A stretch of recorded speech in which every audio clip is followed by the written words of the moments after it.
Ora, quem adorará falar também destes temas é o nosso pediatra, o Hugo Rodrigues, está de regresso aqui ao Filhos e Cadilhos. Bom dia, Hugo. Bom dia. Seja bem-vindo. Obrigado. Ora, estas questões são para ti, do ponto de vista pessoal e profissional, muito queridas, certo? Sim, são extremamente importantes porque nós temos aqui duas realidades. Por um lado, o facto de nós sabermos que as novas tecnologias fazem e farão parte do nosso dia-a-dia sempre, e das nossas crianças também, e cada vez mais, e por outro tentar perceber de que forma é que nós conseguimos retirar os benefícios do uso dessas tecnologias sem ter o prejuízo de um uso errado, pouco responsável, excessivo, o que lhe quisermos chamar. Portanto, um uso desregrado terá consequências para o desenvolvimento das crianças, como é lógico. Muitas dessas consequências nós ainda não sabemos quais são e, portanto, estamos aqui a fazer um bocado de trapézio sem rede. Portanto, acho que tem que haver bom senso e tentar... Portanto, a mensagem que tu queres deixar antes de mais é que não estamos aqui numa luta contra esta questão da tecnologia, nem faria sentido. Porque isso era remar contra a maré. Mas há algumas preocupações que faz sentido pensar nelas. Muito bem. Uma das preocupações que tens e que já partilhaste assim de uma forma muito resumida aqui no programa foi relativamente às crianças com menos de 2 anos. Sim. E ao facto de estarem em contacto, seja com a televisão, seja com outro tipo de... A idade é muito importante. O cérebro, até aos 2 anos, adquire mais ou menos 80% do volume do cérebro adulto. E, portanto, estamos a falar de um crescimento brutal, de um desenvolvimento brutal, em que não há forma nenhuma de compensar, entre aspas, o que não se fez, ou o que se fez menos bem nos primeiros 2 anos, mais tarde, porque depois o crescimento é muito mais... É quase como se estivéssemos ali um diamante em bruto, na verdadeira acessão da palavra. Exatamente, estamos a falar de um intervalo de tempo que é uma janela de oportunidade, vamos chamar assim. E se é uma janela de oportunidade, faz sentido que usemos essa janela bem. E por isso é que até aos 2 anos nós devemos ter algumas preocupações e já há bastante investigação sobre as consequências do uso dos ecrãs e se calhar faz mais sentido falar em ecrãs do que em novas tecnologias, porque a televisão já não é uma nova tecnologia há muitos anos, não é? Mas não deixa de ser um ecrã e tem algumas consequências. Portanto, faz sentido perceber que se calhar o uso nessas idades é um bocadinho diferente do uso em idades posteriores. Neste momento, as principais sociedades científicas recomendam que se deva abolir. Nomeadamente a americana, certo? Exatamente. A Academia Americana de Pediatria são muito claros em relação a isso, têm recomendações formais e que dizem mesmo que até aos 2 anos as crianças não devem contactar com os ecrãs. Um parênteses aqui. O não contactar com os ecrãs não quer dizer que não possam olhar para uma televisão. Agora, o que quer dizer é que os ecrãs não devem ser a companhia nem o estímulo para as crianças até aos 2 anos. Se a televisão estiver ligada e um bebê olhar para a televisão não tem mal nenhum, as televisões não têm que estar desligadas.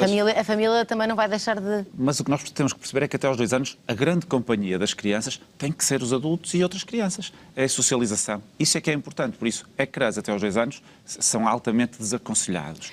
A partir daí, com bom senso, podem e devem ser utilizados. Vamos já falar das tuas recomendações relativamente aos mais velhos. Gostava de focar aqui nos pequeninos, nomeadamente, tu falavas de algumas consequências que já são possíveis definir e uma delas é a hiperatividade, é a obesidade também e a questão do isolamento e da socialização. Sim, há imensas, acho que demoraríamos horas sobre falar. Eu destaquei estas 3 que achei que eram assim. Sobre falar, exatamente. Pronto. A questão da inatividade é um contrassenso querer que crianças pequenas estejam quietas durante muito tempo. É um contrassenso. O principal motor para o seu desenvolvimento é a curiosidade, é o experimentar. Elas têm que conhecer o seu corpo, têm que conhecer como é que elas se movimentam, como é que elas se articulam com o que as rodeia. Portanto, isto é experimentando que se consegue, não é estando sentado num ecrã, em frente a um ecrã. E, portanto, as consequências físicas dessa inatividade, a obesidade, com tudo o que acarreta para a frente, são notórias. Depois da motricidade fina também. O desenvolvimento da motricidade, claro. Não tem nada a ver montar um puzzle num ecrã ou montar um puzzle com peças. O encaixar, o sentir, o perceber texturas. E a tridimensionalidade. Tudo isso é importante. Depois tem a questão da socialização, que também é por demais evidente. Uma criança que esteja a olhar para um ecrã não está a socializar com quem está à volta. Uma criança ou um adulto. É exatamente igual. Quem estiver a olhar para um ecrã não está a socializar. Claro que depois temos a questão dos jogos online para os mais velhinhos, mas isso será outro campo. Ou para outro campeonato, exatamente. Certo. Agora, a socialização é importante. E com a socialização vem também o desenvolvimento da linguagem, que pode ser uma linguagem verbal ou não verbal. Como é que as crianças aprendem a falar?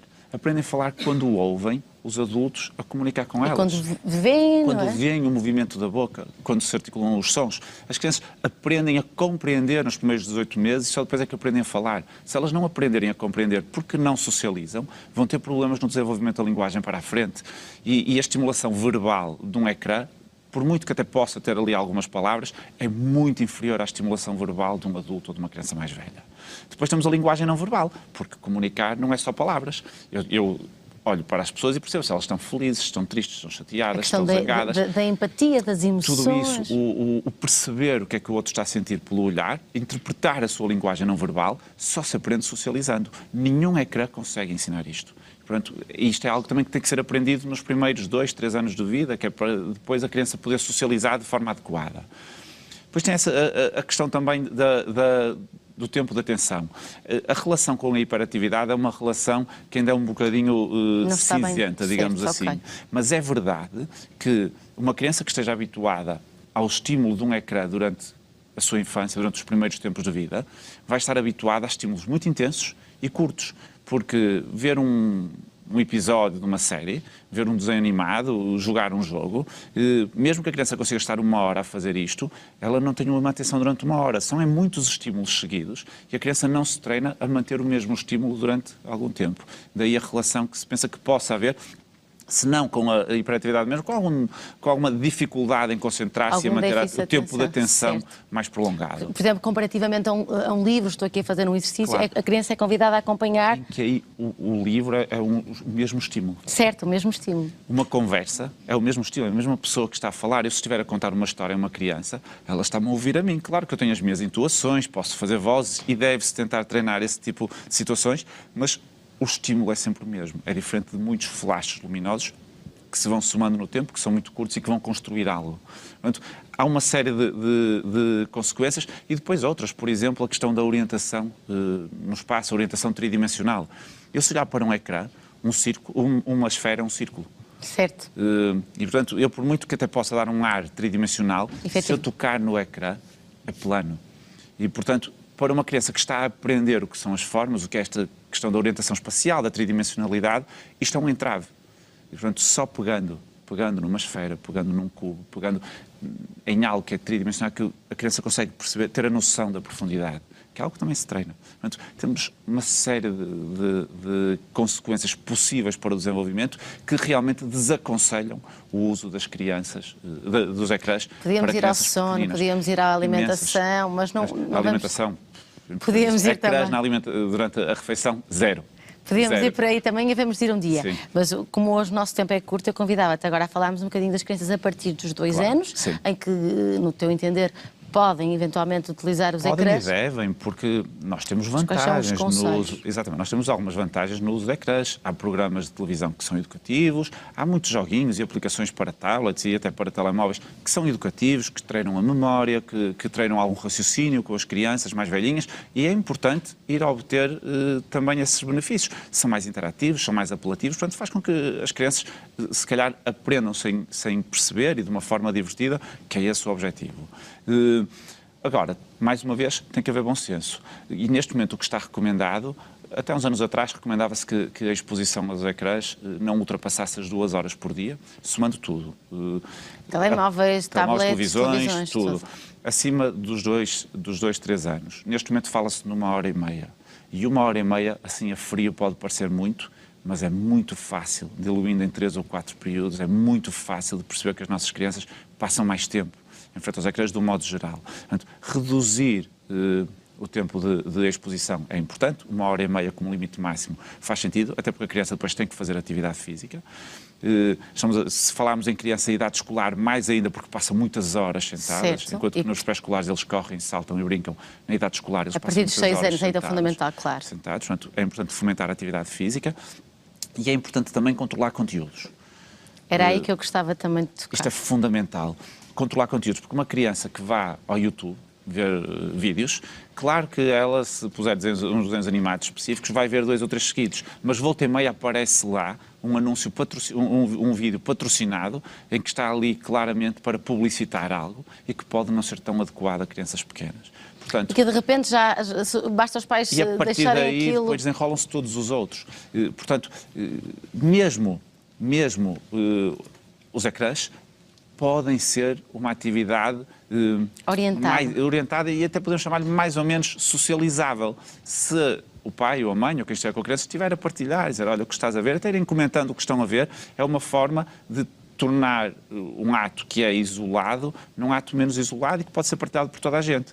Isto ajuda a controlar o que a criança vê, ajuda a perceber o que a criança vê, ajuda a ensinar à criança o que está a ver, que isto também é importante, as crianças não aprendem sozinhas. Naturalmente. Portanto, tudo isto, e a partilhar os interesses, e é um momento de partilha e de troca de interesses, que é importante. Entre família tem que haver partilha, e essa partilha é fundamental que ocorra em todos os momentos, e se possível nesses também. Muito bem, 1h30, acompanhamento, dicas essenciais. Para os mais velhos, 1h30 no máximo. Sim. E acompanhamento dos pais. E acompanhamento dos pais. Sem dúvida, esses são os conselhos mais importantes para haver um uso responsável. E acho que, se calhar, o conselho mais importante de todos é que os pais sejam bons exemplos.